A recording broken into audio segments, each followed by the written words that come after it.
Good morning everyone. I'm here to present my speech entitled Philippine Customs. Philippine social behavior is dominated by complex series of customs that directly influence their life. What we have here are nationwide customs. The most important custom for all Filipinos is family loyalty. Children are raised to have total respect for their parents, grandparents, and other older relatives. The first responsibility for a Filipino is to take care of their parents. Therefore, this is very uncommon that the family enlarges by both marriages. Then this leads to pakikisama, or caring for the extended family. The second one is utang na loob. Utang na loob translates as a debt of gratitude and need to repay a favor. This is very prevalent in customs, in social life, political life, and economic life also. The third one is hiya.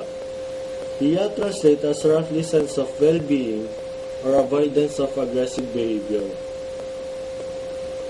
The adoption of such concepts means that Filipinos never admit that they don't know something, or it would mean losing their face or napahiya.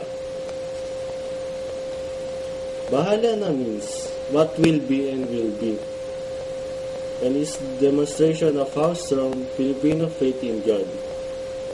Good luck is also attributed to divine intervention, and bad luck is also God's will also. With this in mind, they live for today rather than they plan for tomorrow. On the basis of there's nothing to do about the future, so why bother trying?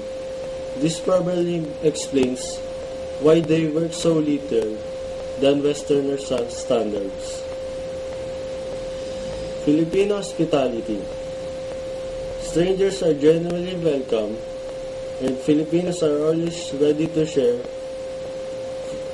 other things for others. If you get invited to a Filipino home, it's a custom that they give food or they entertain you. The last one, if you are an older people, youngsters may grab your hand, place it on their head, and it's called mano. This is done because they are asking for blessings.